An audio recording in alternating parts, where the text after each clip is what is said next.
Hi, I'm Steve Gompertz of QRx Partners, and welcome to this week's Quality Heretic. Our topic for this week is going to be risk acceptability. Um, I'm big on this topic because I keep seeing it done incorrectly.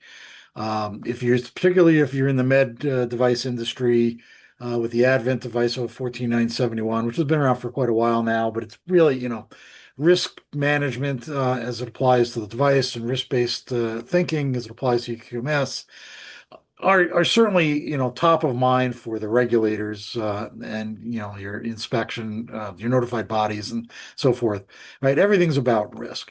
And so the idea is, right, you're trying to get to a point where there's acceptable risk, particularly in things like medical devices and other, products that are inherently risky, uh, that you can't always eliminate risk. Nothing's risk-free. So how do you determine acceptable levels of risk?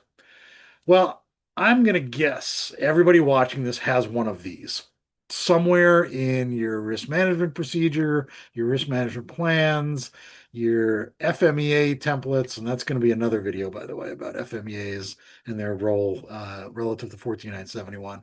But everybody usually has this kind of matrix, right? Because especially if you're following, 14971, right, risk is defined as the combination of severity of the harm and probability of occurrence of the harm, right? And so we create these scales, typically a 1 through 5 scale for each of them.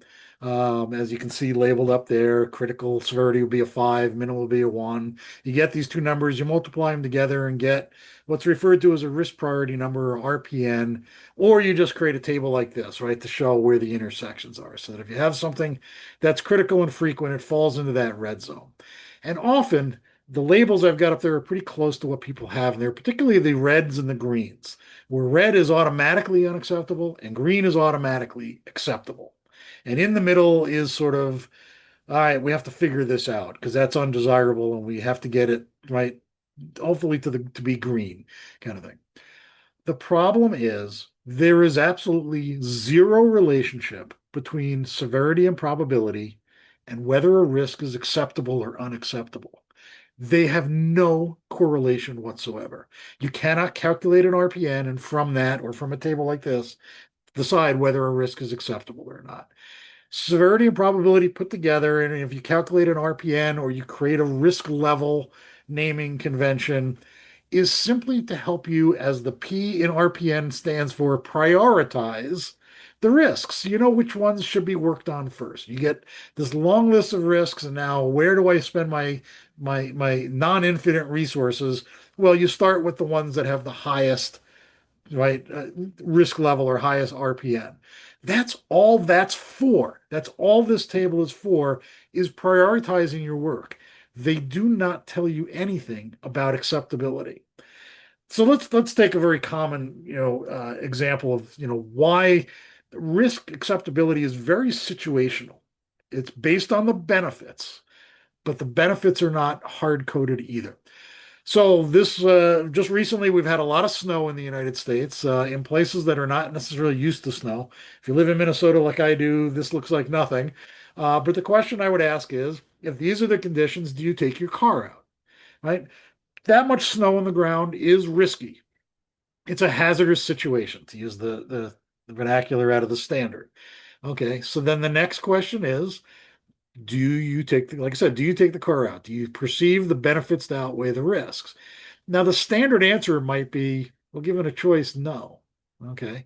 Let's say it's your night to go to the gym, right? And there's 6 inches of snow on the ground, and you don't have all-wheel drive or four-wheel drive, and you're probably going to go, I could end up sliding off the road, having an accident. I can skip a night at the gym. Okay. The benefits do not outweigh the risk, and therefore the risk is unacceptable. Let's change the hazardous situation. And the scenario now is you have to pick up your kids at daycare. Okay. Totally different scenario. Okay. Exact same hazardous situation, same amount of snow, same car, same roads, except now you got to go get your kids to get them home because they can't stay overnight at daycare. Now what happens? You get in the car and you go. right? Or you call somebody. I get it, right? But you now have turned what was deemed an unacceptable risk into an acceptable risk simply because the benefits are different. The outcomes that you're desiring are different. And that's the nature of this. That's what determines risk acceptability, not severity, not probability, because they are identical in those situations. It's the benefits that have changed. Right? Now let's go back to my industry, the medical device industry. For those who may not know, this is an artificial heart valve, an aortic heart valve. Um, if you think about that and how they're used, right? They have to open up your chest, stop your heart, cut out your existing, valve, sew this one into place, make sure there's no leaks, start your heart back up, close your chest up. Okay, that sounds pretty high risk, doesn't it? I would bet if you looked at the risk analyses or the FMEAs for this device, there's probably a lot that fall into that red zone, even after the engineers have done everything they can to figure out risk mitigations, right? Because there is no way to make an artificial valve inherently safe. They just are not. Okay. There's simply no way to make that a inherently safe device. Therefore, all of the risks or most of the risks are going to be high. If you were using your colored table, your matrix there, you'd go, well, that's unacceptable. Well, wait, millions of these are implanted every year. How could that be? Would we put an unacceptably risky product on the market? Well, the answer in this case is yes. Okay, except that it's not unacceptable because we look at the benefits, right? And if you're a patient needing a heart valve and your doctor says, well, your choices are don't have the heart valve put in and you're going to die, or put the heart valve in and there's a chance you'll die because the surgery is risky. Okay. I know what my decision is going to be. I'm going to say, let's go for the surgery. I want to live. And I'll accept that, that small percentage possibility that the surgery goes badly and I die because of that. Okay. I've made that benefit risk analysis and decided the benefits greatly outweigh the risks. And therefore, yes, I'm really happy that this device is on the market. So that's the kind of thinking that needs to go on, not severity. The severity has not changed. The probability of occurrence does not change. Those things are set, but they're simply for prioritizing the different types of risks, whether it's mechanical or biocompatibility and all the other things that are related, in terms of hazard categories with this device. The benefits are what determine risk acceptability, not the probability and the severity. So risk acceptability again is based on situational benefits versus the risk. That's the only way to calculate, or sorry, can't calculate. I mean, and that's what we all desire, right? A bunch of us are engineers. We love a good equation. And wouldn't it be great if there was a formula that just tells us whether something is acceptable and unacceptable?